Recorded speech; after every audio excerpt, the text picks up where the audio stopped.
अस्सलाम वालेकुम viewers, welcome back to my channel.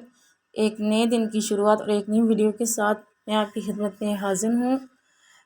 Ji viewers, कैसे हैं आप सब? ठीक हैं, अल्लाह पाक आप सबको ठीक रखे, खुश रखे, आबाद रखे।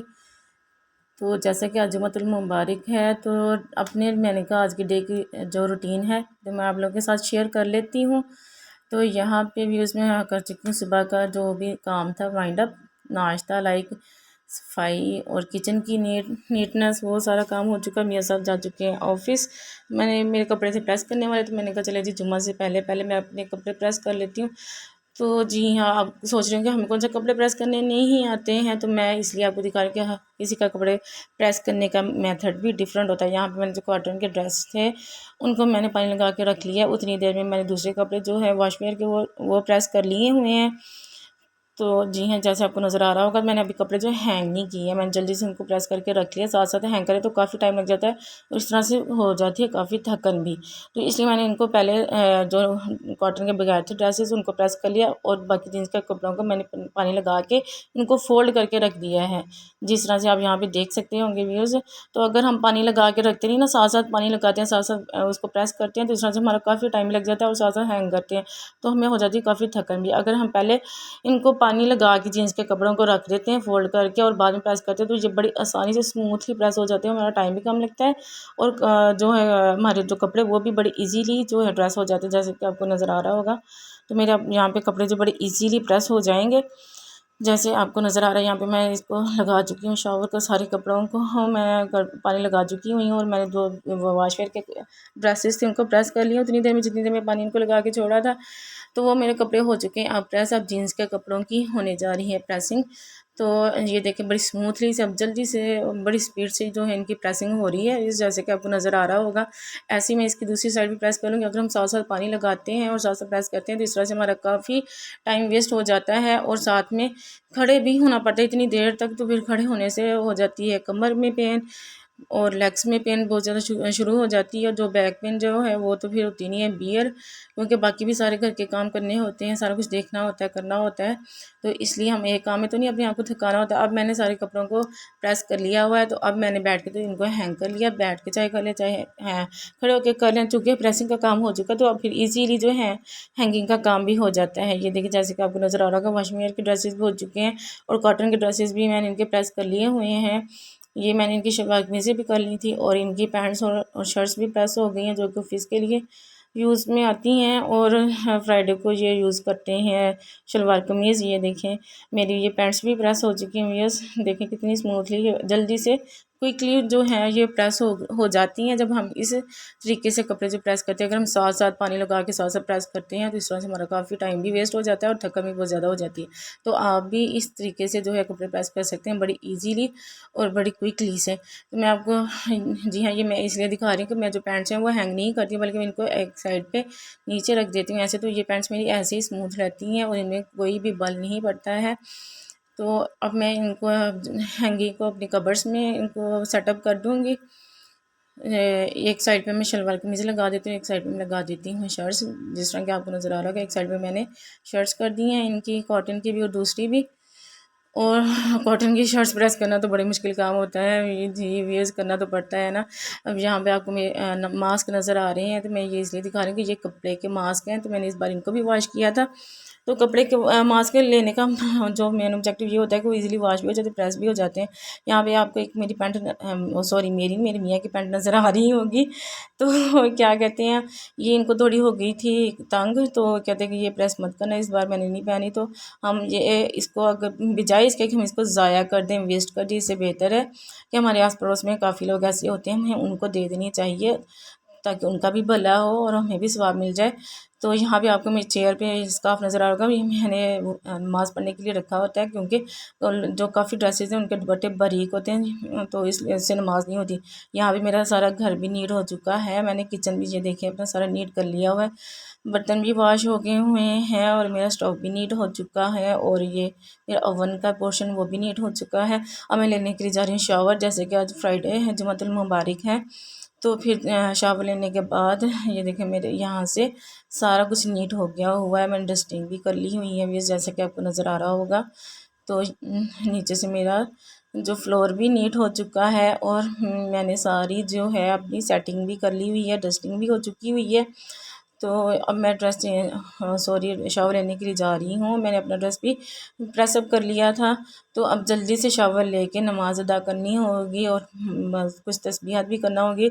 लेकिन उससे पहले मुझे याद आ गया है, मुझे हर बार भूल जाता था नेल ट्रिम करना। तो मैंने अपने बच्चों से कहा, तो मीन्स कि मेरे जो अकेडमी के बच्चे थे कि बच्चे मुझे याद करवा दिया करना।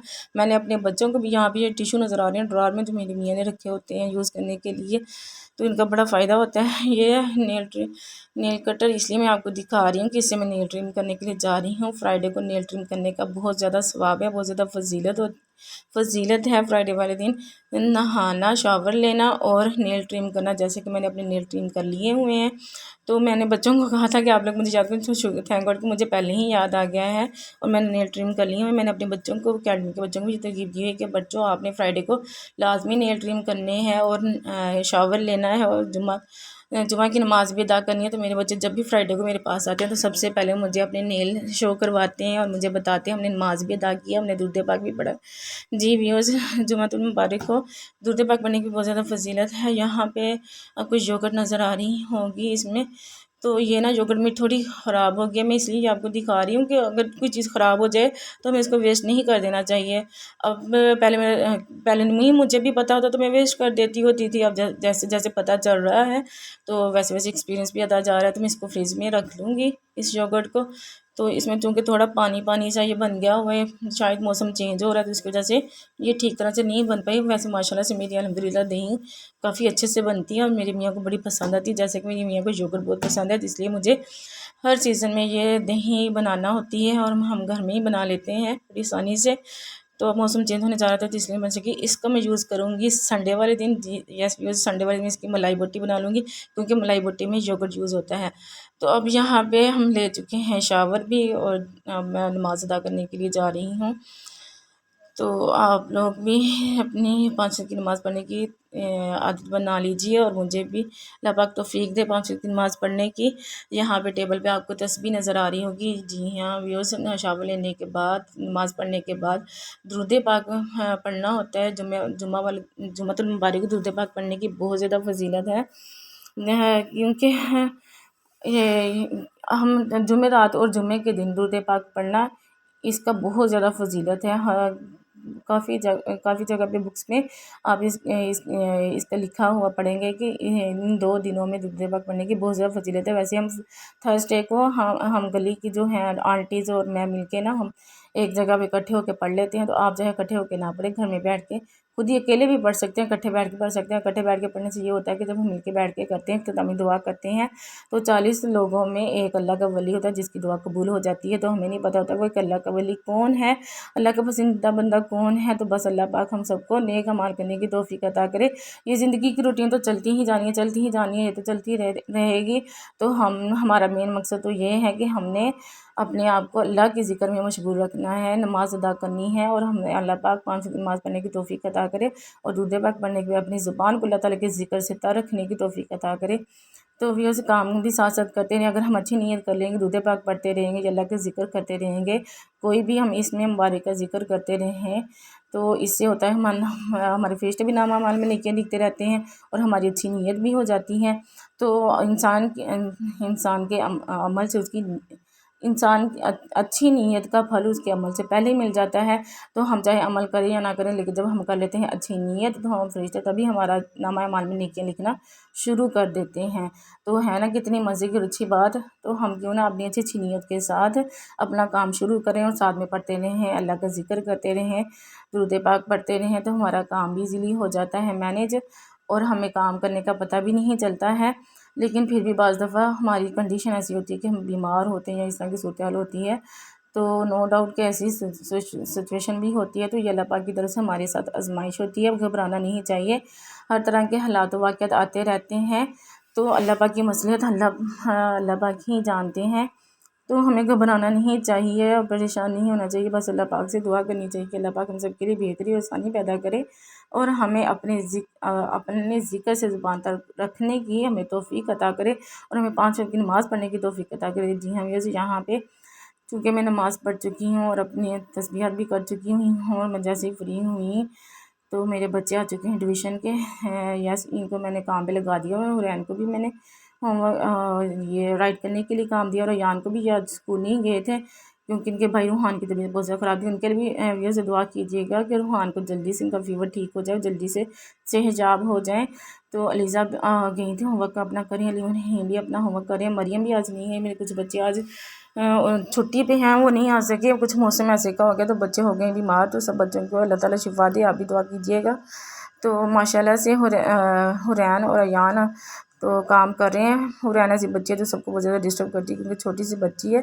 इसको अगर ये किसी न किसी एक्टिविटी में बिजी रहती है माशाल्लाह से। इसने ये देखें 1 और 2 कितना मज़े का, कितना मीन्स के कितना प्यारा राइड किया है।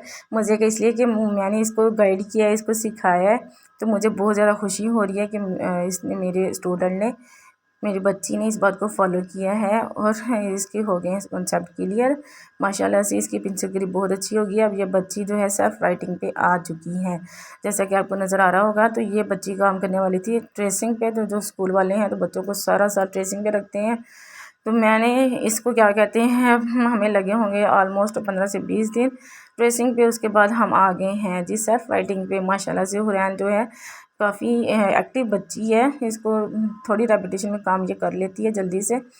तो माशाल्लाह से इसने बहुत अच्छा राइड किया और बड़ा क्विकली ये काम करती है। माशाल्लाह से इसकी ये बड़ी खूबी है कि जो भी काम होता है बड़ा क्विकली करती है। फिर क्योंकि इसको शरारतें करनी होती हैं ना जी हाँ, से तो ये शरारतों में ना थोड़ा एक्टिव है और काम करने में भी एक्टिव है।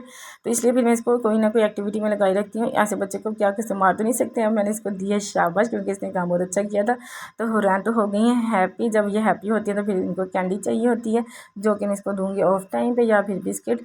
तो यहाँ पे मैंने इसको शेप्स ड्रा करके दी हैं। इस तरह से बच्चे के कॉन्सेप्ट भी क्लियर होंगे, बच्चे की रेपिटेशन होती है। मैं इसको बता रही हूँ ये स्क्वायर शेप है बेटा। तो अब मैं इसको कलर्स करने का भी बताऊंगी साथ साथ कि कलर्स हम कैसे करते हैं। और जैसा कि हुरैन पता है कि आउटलाइन बनाते हैं पहले, ये सारा कुछ इसको पता चल चुका हुआ है। तो इस तरह से शेप्स ड्रा करने का मकसद ये है कि इसको शेप्स की भी कॉन्सेप्ट क्लियर होंगे और ये कलर्स भी इजीली कर लेंगे। तो अब रेपिटेशन हो चुकी है। तो फ्रेंड्स मैंने पूछा कि अब आप कलर करना चाह रही हैं, तो उसने कहा जी यस मैं कलर करना चाह रही हूँ। मैं इसको रेपिटेशन करवा रही हूँ। This is square shape and this is circle shape. तो हुरैन ने माशाल्लाह से पिकअप कर लिया है। ये बार बार अपनी ऊपर वाली शर्ट उतारी जा रही थी तो इसको फिर से मैं दोबारा से वीर आउट करवाई है। व्यूअर्स मैं अपने बच्चों में बहुत ज़्यादा सख्ती नहीं करती हूँ क्योंकि जब बच्चों में की जाती है बहुत ज़्यादा सख्ती तो बच्चे आपके साथ एंगेज नहीं हो पाते हैं और वो जो उनसे उनके कोई बेसिक पॉइंट्स हैं वो आपसे नहीं पूछ सकते हैं, वो बहुत ज़्यादा हेजिटेट होते हैं। इसलिए मैं अपने बच्चों को फ्री रखती हूँ, थोड़ा सा डांट भी देती हूँ। ये नहीं है कि मैं डांटती नहीं हूँ या मारती नहीं हूँ। तो बिल्कुल कम, जब मैं बच्चों को प्यार से डील करती हूँ तो बच्चे मुझे बहुत अच्छा रिस्पॉन्स देते हैं और ये अपनी मर्ज़ी से इधर उधर भी चली जाती हैं। कुछ बच्चे और भी बातें भी करने लग जाते हैं, लेकिन ऐसी कोई बात नहीं कि मैं इनको बहुत ज़्यादा स्ट्रिक्ट बिहेवियर रखती हूँ। बच्चों को थोड़ा बहुत फ्री भी होना चाहिए ताकि बच्चे इजी वे में काम कर सकें क्योंकि बच्चे बोर भी होते हैं। बच्चों को मोटिवेशन की सबसे ज़्यादा ज़रूरत होती है। व्यूअर्स यहाँ पे अयान ने देखें A to Z खुद से राइड किया। ये भी बच्चा था ट्रेसिंग पे, जैसे कि नर्सरी क्लास का बच्चा है तो नर्सरी क्लास के बच्चों को रखते हैं ट्रेसिंग पे। तो माशाल्लाह से A to Z सारा का होमवर्क खुद से राइट किया विदाउट एनी डॉट। मैंने इसको स्टार्टिंग और एंडिंग डॉट भी नहीं लगा के दिया। तो यान ने माशाल्लाह से बहुत अच्छा रिस्पांस दिया मुझे भी। तो इस पर मुझे बहुत ज़्यादा वैसे एफर्ट करनी पड़ी थी यान को नए सिरे से स्टार्ट करने में। अलीमा मुझे अपना होमवर्क सुना रहा है, इसका काम मैं इसका काम ये कर चुके हैं माशाल्लाह से। अलीम की राइटिंग बहुत ही व्यूअर्स गंदी थी तो मीन्स के डटी थी, तो अब काफ़ी माशाल्लाह से अब नीट हो चुकी है।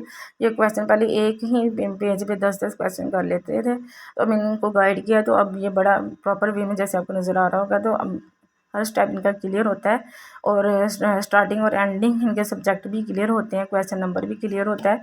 तो अब काम चेक करने में मज़ा आता है और पता चलता है कि बच्चे ने काम किया हुआ। अब जैसे कि इसने अच्छा काम किया तो चाहे बच्चा बड़ा हो या छोटा हो, स्टार से बहुत होते हैं बच्चे मोटिवेट, चाहे मैं ही क्यों ना हूँ। तो क्या कहते हैं, जब भी मोटिवेशन मिलती है बच्चे हों या बड़े हों तो वो हो जाते हैं हैप्पी। तो बच्चे तो होते हैं फिर बहुत ही ज़्यादा हैप्पी। तो अलीम भी यहाँ पे बहुत ज़्यादा खुश हो गए हैं। जो अलीम की उर्दू की राइटिंग बहुत नीट होगी, मतलब मैं इसको माशाल्लाह लिख के देती हूँ तो अलीम फिर बहुत ज़्यादा खुश होता है। फिर नेक्स्ट डे और भी अच्छा काम करके लेके आता है। हालांकि वो बड़ा बच्चा है लेकिन उस पर भी इस बात का बहुत ज़्यादा इफेक्ट होता है होता है। और हुरैन ने यहाँ पे मुझे काम अब दिखाया, तो वो कह रही मुझे कैंडी दे। मैंने कहा ठीक है, मैं आपको ऑफ टाइम पे दूँगी। मुझे बार बार दिखा रही मैम देख के मैंने कितना अच्छा काम किया है। अब अली मुझे दूसरी बुक का काम सुनाने के लिए जा रहे हैं, तो मुझे कह रहे थे कि क्या कहते हैं, मुझे इसका कुछ ओवरव्यू दे दें, इनका जो खुलासा मिला हुआ था उर्दू का। तो मैं इनको गाइड किया कि आपने इसको शॉर्ट फॉर्म में कैसे लर्न करना है, आपने इसको कैसे से इजी वे में लर्न कर सकते हैं। व्यूअर्स, मैं आपको अपने जो टीचिंग मेथड्स का एक पूरा लेक्चर जो है मैं अपनी अपकमिंग वीडियोस में आपको बताऊंगी। मेरा ये माइंड है कि मैं अपने अपकमिंग वीडियोस में पूरा एक टीचिंग मेथड्स आपके साथ शेयर करूं, तो छोटे बच्चों के लिए से बहुत ज़्यादा बेनिफिशियल होगा और बड़े बच्चों के लिए। ये माशाल्लाह से कितने प्यारे डिफरेंट कलर्स कर रही हैं। हुरैन को मैंने इनको आज इनके व्हील पे छोड़ दिया हुआ है। तो मैं अपने सारे जो हैं वो मेथड्स, मोंटेसरी एक मेथड है, वो एक यूके का मेथड है, उसकी मैंने वर्कशॉप भी ली हुई वीडियोस, वो मैं आपके साथ शेयर करूँगी। तो अब यहाँ पे बच्चे मेरे जा चुके हुए हैं, नमाज मैंने अदा कर ली हुई है। तो अचानक से आपको नज़र आ गया है किचन, तो किचन में है मकई का आटा। जी हाँ, काफ़ी अर्से से मकई के आटे को और साग खाने को तरस गए थे। गर्मी तो इस बार जाने का नाम ही नहीं ले रही थी। तो यहाँ पे जी आपको नज़र आ रहा है एक बाउल, तो एक बार में देखते हैं क्या है यहाँ पे। यहाँ पे आया है जी साग। यहाँ पे साग आया है मुझे अम्मी की तरफ से, जो कि बनाया है मेरी आपी ने। माशाल्लाह से इसकी बहुत ही प्यारी सी ब्यूटीफुल सी लुक है। जी हाँ, तो पूरी वीडियो में आपको इसी का वेट था कि साग हमें कहाँ पे नज़र आ रहा है। साग तो कहीं पे नज़र ही नहीं आ रहा, बाकी सारे काम हुए जा रहे हैं। तो आपको नज़र आ गया होगा साग के साग भी वीडियो में है शामिल, जैसा कि ये वीडियो में शामिल हुआ है हमारे पास रात शाम को हमें ये रिसीव हुआ था, तो फिर इसलिए ये शाम की वीडियो में आपको दिखाई दे रहा है। यहाँ भी मेरे पास है गुड़ वाले राइस भी। तो मैंने फिर इनसे पूछा कि आपको मकई की रोटी खानी है तो आप मकई का आटा ले आइए, क्योंकि साग आ चुका है। तो ये भी बहुत ज़्यादा खुश हो गए और हैप्पी हो गए, तो ये भी फिर मकई का आटा ले आए। कहते हैं मुझे बस मकई की रोटी बना के दो। तो जी यहाँ पे मैंने आपको इसलिए दिखा रही हूँ कि मैं कैसे बनाती हूँ मकई की रोटी। मैंने मकई का आटा जो है वो लिया था नीम गर्म पानी में, मैंने इसको हल्के हल्के आहिस्ता वे में उसकी डो बनाई थी। जैसे हम गंदम के आटे की डो बनाते हैं ज़ोर ज़ोर से, ऐसे नहीं बनाते, बहुत सॉफ्ट वे में उसकी डो बनाते हैं नीम गर्म पानी से। यहाँ पे मैंने अपने बेलने को रैप कर लिया है एक पैक के साथ, एक शॉपर के साथ इसको मैंने पैक कर लिया है। अगर आपके साथ वो कवर हो तो आप उसका भी यूज़ कर सकते हैं। आज मेरे मियाँ साहब भी किचन में आए हैं साग देखने के लिए, इनसे रहा नहीं जा रहा है। हालांकि ऑलमोस्ट किचन में आते नहीं है, चाहे मुझे 2 से 3 घंटे काम करते हुए हो जाएं, ये नहीं मेरे पास आते। बहुत खुश हैं आज, इनका माशाल्लाह से बड़ा अच्छा मूड है, साग देख के बड़े खुश हो रहे हैं, कह रही हैं बहुत मज़े का साग लग रहा है, जल्दी जल्दी खाना तैयार कर लो आज। तो वैसे ये ऑलमोस्ट अंदर अपने रूम में बैठे होते हैं टीवी पे या मोबाइल पे। तो आज तो ये किचन में आ ही गए हैं साग को देखने के लिए। तो मुझे जितना मर्ज़ी काम हो ढेर सारा, तो ये वैसे मेरे पास बहुत कम आते हैं। तो ये देखिए व्यूअर्स, मैंने अपनी रोटी फैला ली, इसको मैंने बहुत सॉफ्ट हैंड से इसको मैंने फैलाया है, जैसा कि आपको नज़र आ रहा होगा। तो अब मैं ना इसको बहुत सॉफ्ट हैंड से तवे के पास ला के मैं रोटी फैला दूँगी। अगर मैं दूर से लेके आऊँगी तो वो मेरे हाथ में ही टूट जाएगी। तो मुझे चूँकि तवे के ऊपर डाल के मुझे रोटी नहीं बनाना आती, तो मैं इस मेथड से इसको बना लेती होती हूँ। जैसे अगर आपको भी तवे पे रोटी नहीं बनाना आती तो आप भी ये इस मेथड से बना सकते हैं, मैं इसलिए आपको दिखा रही हूँ। अब ये देखिए, हम दूसरे पराठे में तो पहले ऑयल नहीं यूज़ करते हैं, हम जब दोनों साइड से सेंक ली जाती हैं तो फिर हम ऑयल का यूज़ करते हैं। लेकिन यहाँ पर हम पहले ही ऑयल का यूज़ कर लेते हैं ताकि हमारी रोटी चिपके ना।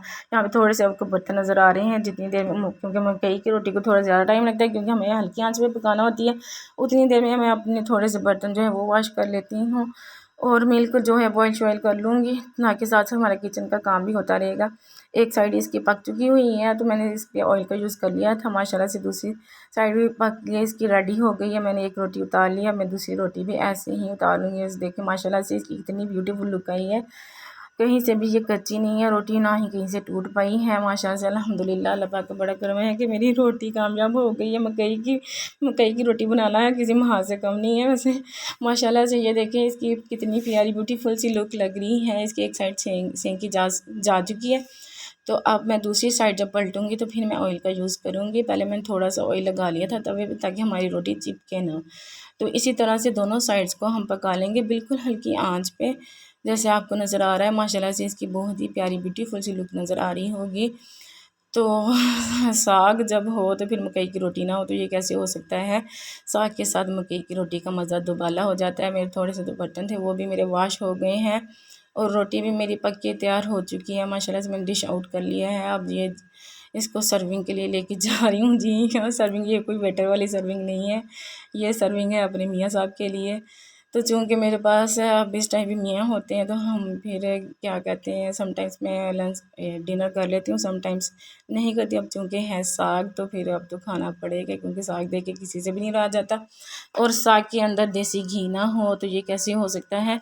वैसे तो देसी घी हम नहीं खाती हैं औरतें, मीन्स कि इसकी स्मेल चढ़ती है, लेकिन साग में देसी घी ना हो तो साग का मज़ा नहीं होता। यहाँ पे देखें मेरे मियाँ साहब ऑलरेडी ही आज इतने खुश हैं कि सुन्नत के अकॉर्डिंग बैठ चुके हुए हैं। मुझे इनको याद भी नहीं करवाना पड़ा, माशाल्लाह से पहले से ही बैठ गए हुए हैं।